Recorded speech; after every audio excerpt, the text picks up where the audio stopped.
It was a sharp rhetorical shift. Macron was coming before what we've said was a very skeptical audience, an audience that had doubts really about his commitment to their defense, an audience composed of Central and Eastern European states that see Russia as a very much an existential threat, a perception that you could say they believe is absolutely justified by their firsthand experience throughout history.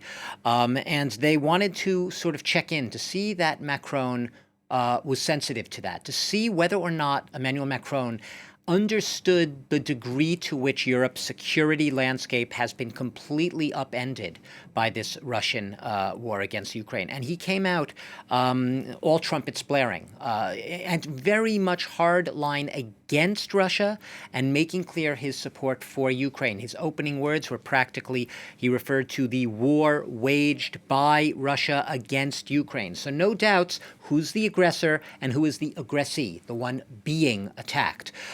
You mentioned the line about Russia has no legitimacy anymore. He added right after that, there is no place in Europe anymore for imperialistic delirium. This is very a sharp change in tone, I say, because you'll remember last year the remarks that incited such a backlash, a lot of an outcry, if you will, among many member states on the front lines of Russia, bordering Russia or very near Russia, when he said that basically Russia cannot be humiliated. France, everyone has to be cognizant of the fact that Russia is a great back then power. we're saying that Macron was being pragmatic. Pragmatic, but the problem is they say he went a little too far in his pragmatism, and that his words suggested that he was ready to make concessions to Russia, that he was ready to let Russia's territorial gains, illegal gains through this war of aggression, stand in the name of some ephemeral peace. This was really the concern there.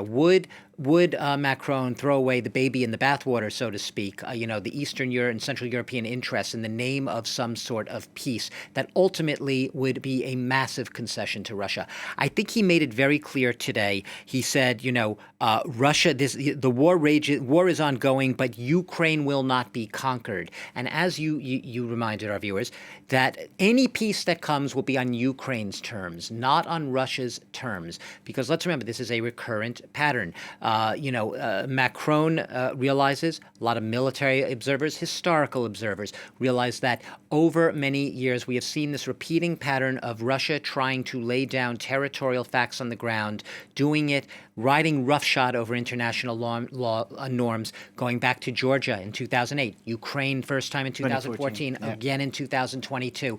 This was basically a pushback against that. Macron very clearly saying, no, Russia will not dictate the terms. This will not be a frozen conflict. This will not be a conflict that sees frozen on the ground the occupied territorial gains, the land that Russia has stolen, has captured from Ukraine over the past 15 months. Stay with us, Doug.